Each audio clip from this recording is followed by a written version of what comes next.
Y el gobierno ingresó al Senado el proyecto de reforma al sistema de admisión escolar, el que contempla la selección de un 30% de los estudiantes según criterios acordes al proyecto educativo. Claro, para algunos parlamentarios de oposición, este punto pondría freno a los avances en materia de inclusión. Queremos conversar sobre esta propuesta y para ello nos acompaña el senador de Revolución Democrática y presidente además de la Comisión de Educación del Senado, Juan Ignacio Latorre. Senador, gracias por estar con nosotros. Muy buenos días. Hola, muy buenos días. Gracias a ustedes. Bueno, vamos de lo general a lo particular. En términos globales, ¿qué le parece a usted la iniciativa que ha enviado el gobierno? A ver, recordemos que el gobierno divide en dos el proyecto, uno entra al Senado y otro a la Cámara de Diputados, y lo que corresponde del Senado tiene que ver justamente con lo que ustedes decían en los titulares, este 30% de la posibilidad de seleccionar de los establecimientos educacionales según adherencia al proyecto educativo, lo que si se suma a los hermanos de esos estudiantes podría llegar hasta el 60% de los estudiantes de un centro educativo. Eso a mí me parece, y a muchos en la oposición nos parece que es un retroceso en cuanto a lo que ya se había zanjado en la ley de inclusión. Esto no es entregarle más poder a los padres para elegir, es entregarle más poder de selección arbitrariamente a los centros educativos. Entonces, me parece que ese punto es polémico. Pueden haber otros aspectos que haya que ajustar del sistema de admisión escolar, pero ese punto me parece que es un retroceso. Recordemos que Chile es uno de los sistemas más segregados del mundo en educación, por lo tanto tenemos que ir avanzando hacia la inclusión, no hacia la segregación. Y esa medida creo que reproduce la segregación escolar. Senador, claro, hay quienes plantean que deberían ser todos los colegios buenos, con lo cual no se debería entonces generar ni sobre demanda de unos o de otros. Pero para ustedes, en definitiva, ¿cuál es el modelo ideal? A ver, yo no creo que exista un modelo ideal. Efectivamente, hay otros países en el mundo que han apostado fuertemente por la educación pública y en ese sentido establecen un sistema de educación pública como eje angular del desarrollo educativo, donde en todas las comunas existen muy buenos centros educativos públicos, gratuitos, de calidad, abiertos, diversos, y donde pueden haber matices a veces en los proyectos educativos, en cuanto a matices en el fondo de implementación de los proyectos educativos, pero la calidad es igual para todos. Yo creo que en Chile hemos ido al revés, hemos abandonado la educación pública y lentamente la estamos empezando a recuperar, pero muy lentamente.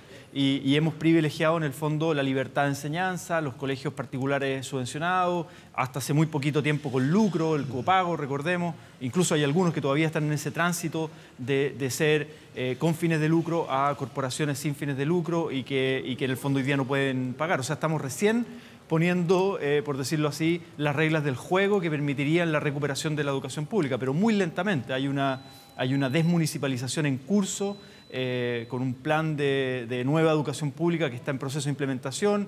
A mí, desde mi punto de vista, el Ministerio de Educación no ha puesto todos los esfuerzos de este gobierno, en el fondo, en la implementación en el fondo de la nueva educación pública. Hay una estrategia nacional a 8 años de recuperación de la educación pública, pero todavía va muy lento. Ahora, me parece que por ahí va la línea, digamos. Senador, perdón, pero dado los equilibrios que hay en el Congreso, particularmente en la Cámara Alta donde usted está, y la minoría, digamos, que tiene el oficialismo en el Senado, ¿cuál es el futuro de este proyecto? ¿Se rechaza, se perfecciona o puede terminar ocurriendo con proyectos como Aula Segura, que al final, pese a toda la discusión, el gobierno terminó recibiendo el respaldo, digamos, del Congreso?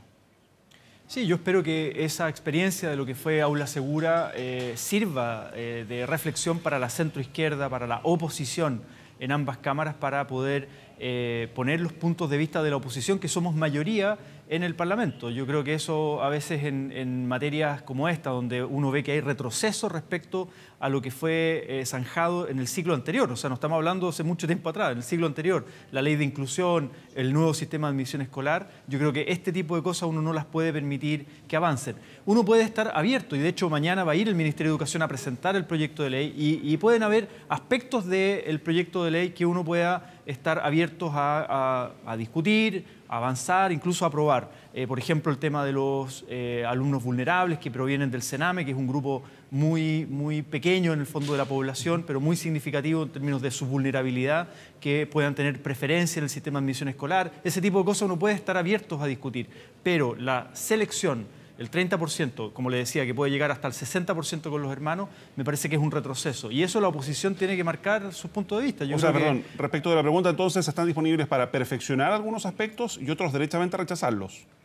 Yo creo que esa es la postura, me parece, por lo menos lo que hemos discutido en la Comisión de Educación.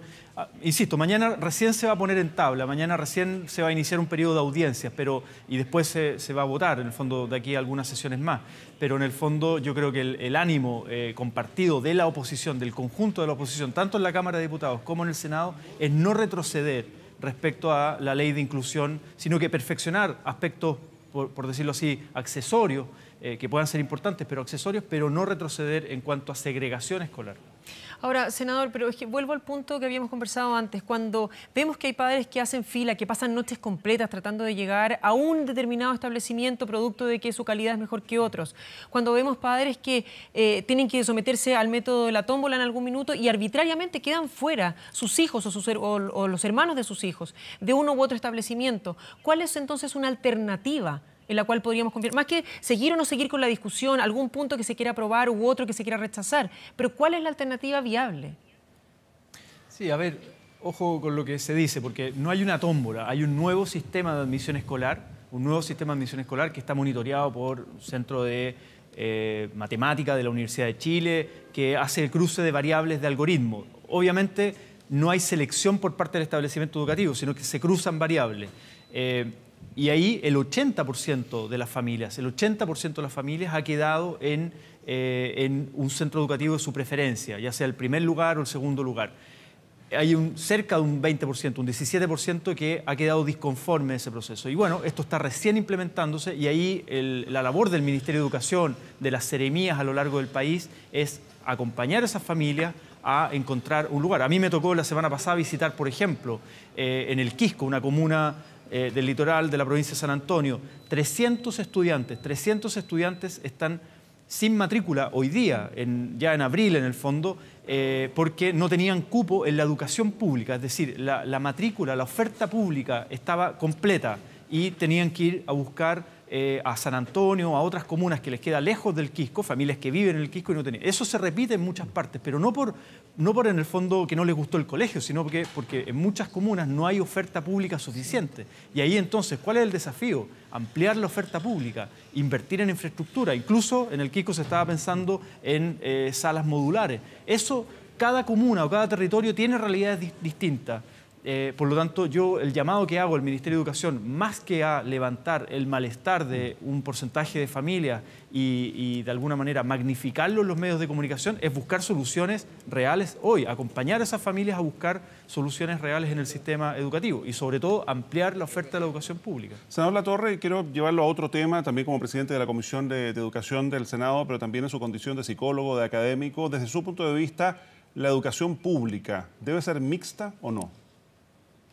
Sí, yo soy partidario de que la educación pública debe ser mixta. Ojo, educación pública y todo centro educativo que reciba fondos públicos. Eso equivale al 93% de la matrícula en Chile aproximadamente, incluyendo colegios particulares subvencionados y que hoy día están municipalizados, que están en proceso de desmunicipalización. Ya, disculpe, pero esa decisión debe ser entregada a las comunidades escolares como ocurrió el viernes pasado con el Instituto Nacional, donde tras una votación y de acuerdo a las diferentes ponderaciones, digamos, que ellos mismos acordaron, terminaron decidiendo, para algunos imponiendo, que ese establecimiento, que es uno de los más emblemáticos de nuestro país, siguiera siendo de educación solo para hombres?